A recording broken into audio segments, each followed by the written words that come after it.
Good morning, everybody. It's Valentine's Day, by the way, so happy Valentine's Day. Wow, I look terrifying this morning. Oh my goodness. Let's just put some makeup on. Wow.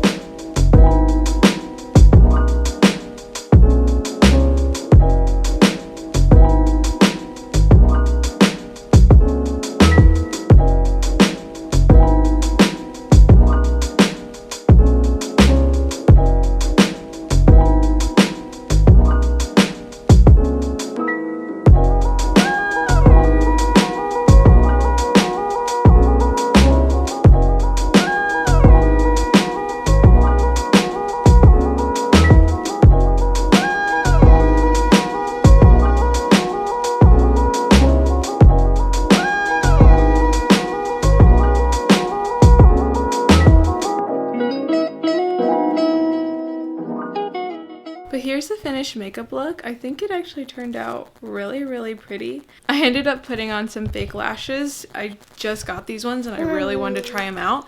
If you guys want to know, they're the Mega Volume lashes from Ardell, and I really like them. But I just love being able to do kind of more simple on the eyes and such, and then just throw on some lashes and it makes it look like you put so much effort, but really this makeup look took me like 15 minutes. I'm probably just gonna throw on a beanie because, wow, this hair is crazy. And I don't feel like doing it, so sorry we had to pause and get the passy. But my plan is to try to get her down for a nap. And then I want to have a little chat with you guys about what's currently going on in our lives. So I finally got Little Miss down for a nap. She gave a good fight. But I wanted to talk to you guys about myself. So a couple weeks ago, I went to see a surgeon. And I didn't get the greatest news. So, where do I even begin? When I was pregnant with Everly, I'm a pretty small person, and Everly was a very big baby. She was almost 9 pounds. And my stomach, when I was pregnant, I grew all forward. I didn't like go to the sides at all. I didn't go wide or back or whatever. Everything was very forward. And she would kick me so hard, which I know a lot of women experience that, but Everly was a very strong girl. She is still a very strong girl. She's just been that way from the beginning. So when I was pregnant, I noticed that my belly button stuck out. It became an outie, which is pretty normal for a lot of women. So after I had Everly, somebody just woke up. Oh my gosh, she's gonna kill me. Yep, okay. Guess we're gonna do this with Miss Everly. Little stinker baby. After I had Everly and my stomach started to go back to normal, I noticed there was one spot right above my belly button, kind of like in my belly button, that wasn't going back down. And I didn't think anything of it. I thought it was just like normal postpartum stuff, and that was that. Now it's been 9 months later, and the spot just kept honestly looking bigger. And I was like, this is really weird that this hasn't necessarily gone down. If anything, it's just getting bigger.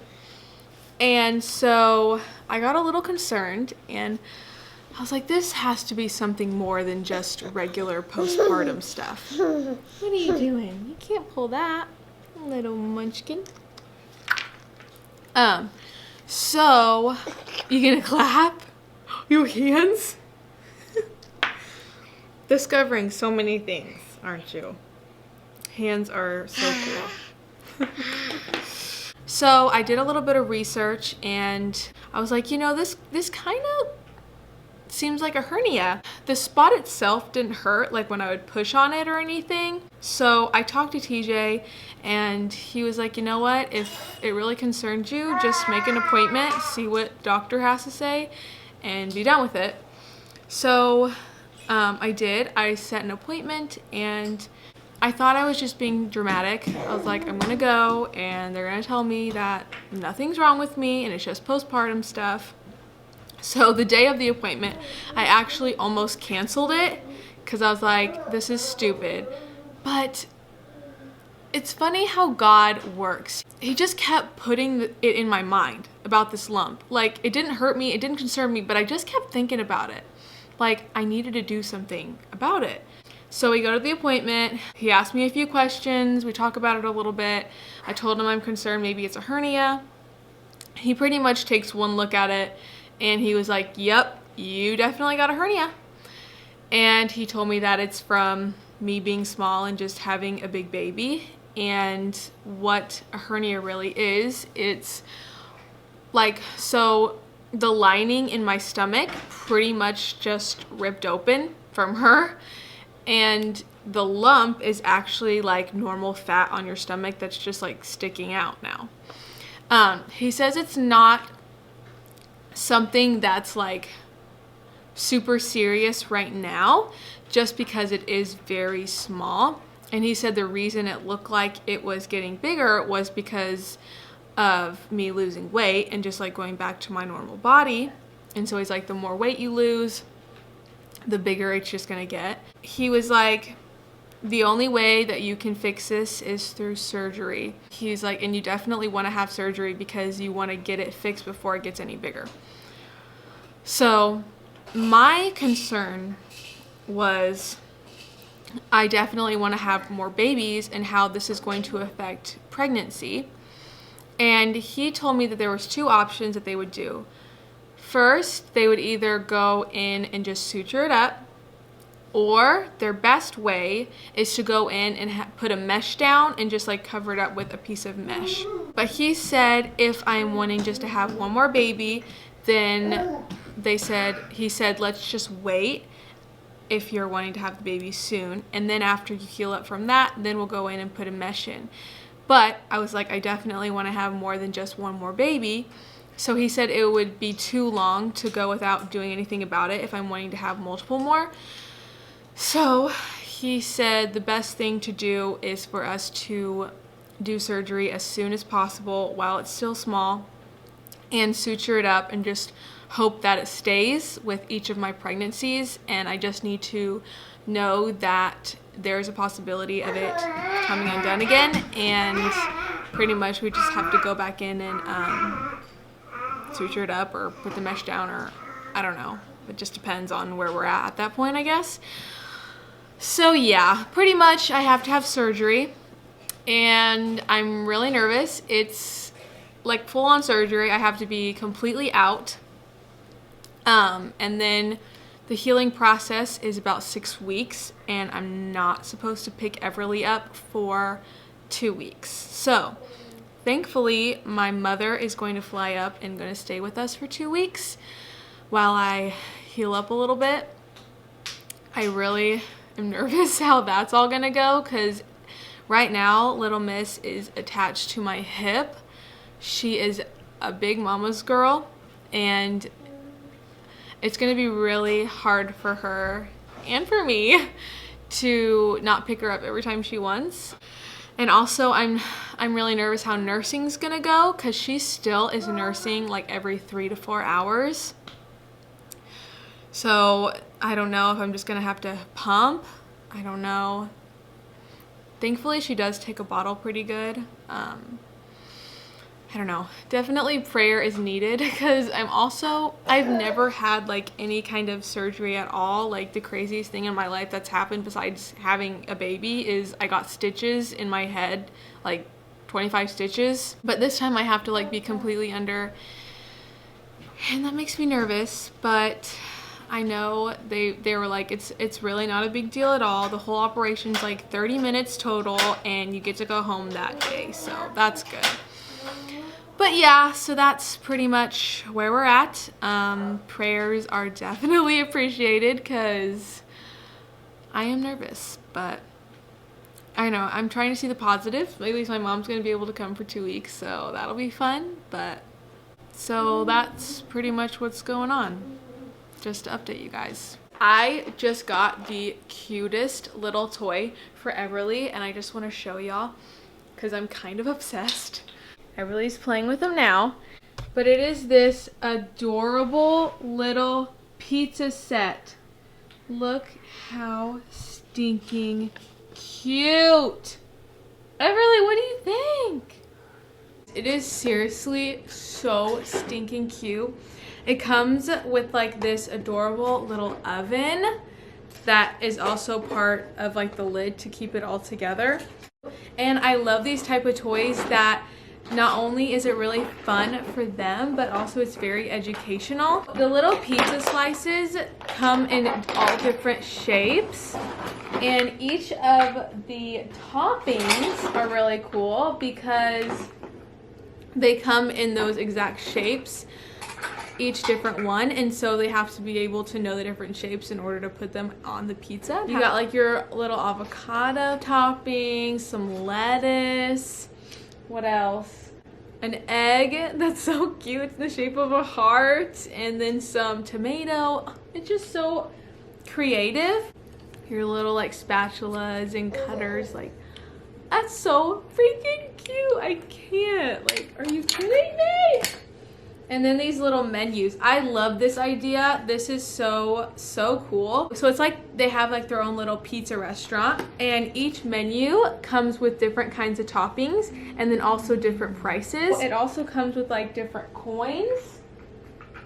So it comes with like all these little coins, and you go to their restaurant. They ask, okay, what would you like today? You give them your menu of what you would like to eat that day, and you have to pay that amount. And so they have to you have to count it out with them, and then they have to go by exactly what the pizza says. And I think that is just such a cute idea. Everly's still a little bit young for this right now, so she just likes to mess it all up and put everything in her mouth. I do have a kitchen for her that I'm totally redoing, and I'm so excited because all these things are just gonna go so perfectly with it. And I know when she gets older, this is going to be like something she's gonna love. Like I would have loved this when I was little. But I can show her like all the different shapes and exactly what it is and like what color it is. And also it's really nice, it's like wooden. So I love that about it. And I'm just so excited about this. Like this is exactly the kind of things, the kind of toys that I want her to be playing with, because they're fun and they're also very educational, and it's also something that I can like interact with her, because really toys are not what is going to make your kids smarter. It's how you interact with them and how you play with them is how they're going to learn the best. So if you guys do want to try this out, I highly recommend it. It is an amazing price, and then also they are giving me a discount code for y'all. If you do want to purchase it, please do, because you will not regret it. It is so freaking cute. Say, go try it out, guys. It's really, really fun. Yay! Yay! So I'm gonna go ahead and do our daily vlog devotion. But before I did, I wanted to encourage you guys to go check out one of my subscribers' channels. Her name is Gracie Hickman, and she has been a subscriber to me since I started my channel, and she is such a sweet girl. She has such a passion for Christ, and she has started a YouTube channel. I really is encouraging you too. One of her videos that I thought was extremely helpful and I really enjoyed was she did tips on how to study the Bible. But I just wanted to encourage you guys to go check her out and give her some love and some support. But that being said, I am now going to share our daily devotion, which I love doing this. I really hope that you guys have been enjoying it too. I've been getting a lot of good feedback from it, so I think you guys are. Today we are doing the devotion called Hearing from Heaven. This is day 1, and it's called God Still Speaks. Sometimes we may wonder, does God really speak to us today? Yes, he does. Is he too busy for us? Has he forgotten us? Is he far from us? No, he is not. Jesus Christ is the same yesterday, today, and forever. If he spoke with Moses at the burning bush, Abraham at the altar, Samuel in the temple, he will speak to you today. The Bible is an expression of his longing to reveal himself to you. There are 66 books, 1,189 chapters, 31,205 verses, and over 2,500 promises in the Bible. This is how much God wants to talk to you. You cannot even fathom the number of thoughts he has for you. He wants to have a relationship with us. In fact, he created us for fellowship with him. When we decide to draw close to him, his voice becomes more and more clear to us. Let me give you the most important key to hear from God. Be available. By now, we know that God is still able to speak, but are you available to hear from him? Allocate time, space in your daily schedule, and hear from God. Be available to hear from him. And then the verse that goes with it is Jeremiah 33. Call to me and I will answer you and tell you great and unsearchable things you do not know. That's a pretty powerful verse right there. I'm highlighting that one. Honestly, I've experienced this lately where you just really wonder if God is actually listening to you, if he's really there. When you first become a Christian, you are very on fire for Christ. You really feel him there, and all you want to do is just like, whoa, Everly, you're pulling my shirt off here. All you want to do is just shout it from the rooftop. It's kind of like when you first fall in love with somebody, you just have like all those like butterfly feelings. And then, once you start getting into your normal routine, things just start becoming more normal and you don't feel that butterfly feeling, so to speak, as much anymore. And sometimes it makes you feel like, well, is God with me anymore? And yes, he is just as much with you as when you first found him to now, however many years or time that has been. He has never left your side. And it's okay to go through periods like that. But really the best way to feel God there and to feel God speak to you is through the Bible. That is really where he, gets your attention and really speaks to you guys. So I just encourage you to read your Bible if you're kind of feeling in a rut where you're like, God, are you there? Are you listening to me? Because that's really where you're going to hear from him.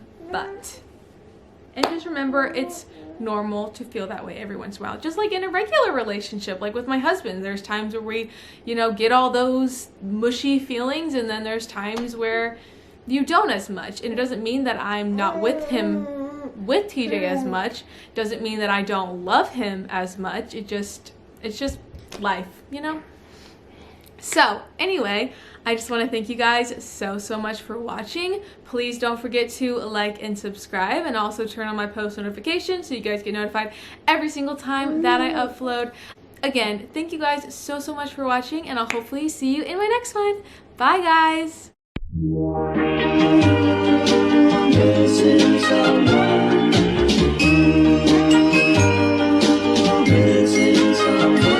Missing someone